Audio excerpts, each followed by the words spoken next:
भूपेंद्र हुड्डा का बयान, सरकार अल्पमत में नैतिकता के आधार पर मुख्यमंत्री को देना चाहिए इस्तीफा। कांग्रेस उम्मीदवार राज बब्बर ने कहा, पीली टोपी पहनकर जाएंगे संसद। अहिर रेजिमेंट और अग्निपथ योजना के मुद्दे पर बोले बब्बर। पूर्व मंत्री कप्तान अजय ने कहा, धर्म के नाम पर बांट रही भाजपा। गुरुग्राम लोकसभा से कांग्रेस प्रत्याशी राज बब्बर के समर्थन में आज पूर्व मुख्यमंत्री भूपेंद्र हुड्डा, कांग्रेस प्रदेशाध्यक्ष उदय भान, पूर्व मंत्री कप्तान अजय यादव ने रेवाड़ी के 3 स्थानों पर चुनावी सभाएं की। दारूहेड़ा, सुलखा और रेवाड़ी के मॉडल टाउन में की गई चुनावी सभाओं में कांग्रेसी नेताओं ने कहा कि भाजपा धर्म के नाम पर लोगों को बांटकर वोट हासिल करना चाहती है। कांग्रेस नेताओं ने इलाके के मतदाताओं की नब्ज पकड़ते हुए कहा कि उनकी सरकार आने पर अग्निपथ योजना बंद कर देंगे। कांग्रेस उम्मीदवार ने राज बब्बर से कहा कि वे सांसद बनते ही पीली टोपी पहनकर संसद जाएंगे और अहिर रेजिमेंट का मुद्दा उठाएंगे। ये दोनों मुद्दे इसलिए खास हैं क्योंकि रेवाड़ी इलाके के लोग सबसे ज्यादा फौज में हैं। अहिर रेजिमेंट के इलाके के लोग लंबे समय से मांग कर रहे हैं।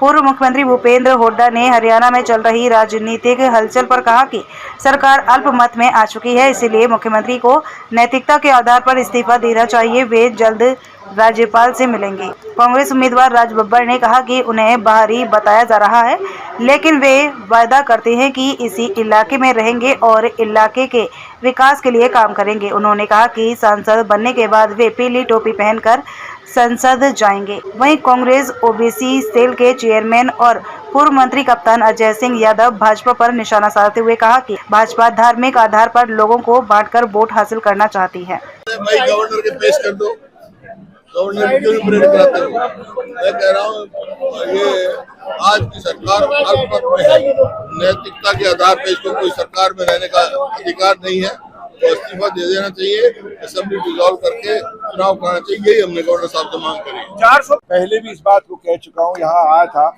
कि यहाँ तक अग्निवीर का मुद्दा है, मैं इसको लेके बिल्कुल कटिबद्ध हूँ कि अग्निवीर के इस मुद्दे को जिस दिन सांसद में गया, मैं इस योजना का जब तक खत्म नहीं होगी रोज पेज फाड़ूंगा और जब तक वो चाहेंगे मेरी बाहर निकालें, खड़ा करें, कहीं भी करें, लेकिन इसका पेज रोज फाड़ दूंगा और इनको अपने उस योजनाओं के उसमें जीरो में से निकालना पड़ेगा। और दूसरी बात अहिर रेजिमेंट की, ये डिफेंस मिनिस्टर भी रहे, डिप्टी डिफेंस मिनिस्टर रहे, 20 साल से 25 साल से मांग है, इन्होंने उसके बारे में कभी बात नहीं की, मैंने नहीं सुना।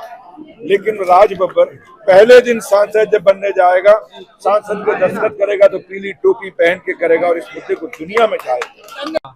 नहीं, धर्म के आधार पे कहीं नहीं दिया, वहां पर भी उन लोगों को दिया है जो बैकवर्ड क्लास में, जो अच्छे से अंसारी हैं।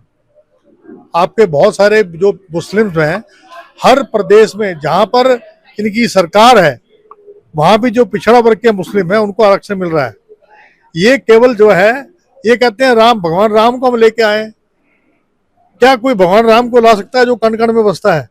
ये हमारे विष्णु भगवान है, पालनहार है, उनके अवतार हैं कृष्ण और राम। क्या उनसे बड़े हो गए क्या? ये राम को नहीं ला सकते हैं। ये लोग जो है केवल हिंदू मुसलमान की बात करते हैं, केवल जो है पाकिस्तान की बात। चीन के बारे में कह रहे थे मैं लाल आंख से देखूंगा। क्या इन्होंने कभी जाकर हमारी लद्दाख की सीमा के ऊपर जो है, हमारी अरुणाचल की सीमा के ऊपर, सिक्किम के पास आज हमारी चीन हमारी धरा पे आके बैठ गया है और कई स्क्वायर किलोमीटर जमीन जो है उस पर कब्जा कर लिया है।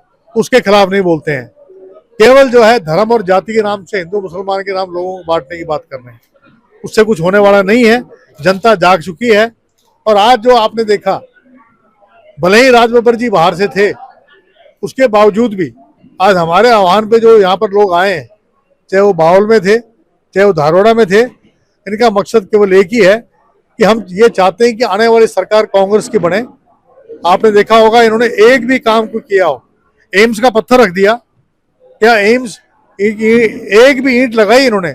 जब सरकार इनकी नहीं बन रही केंद्र में, तो अगर इंडिया अलायंस जो है ये एम्स बनवाएगा और रक्षा जो हमारा विश्वविद्यालय बनना था वो नहीं बना। इन्होंने एक भी अगर काम किया हो, चाहे मेट्रो के क्षेत्र में हो, चाहे RRTS के क्षेत्र में हो, कोई भी एक काम विकास का किया हो तो मुझे बता दीजिए। दो बड़ी रेल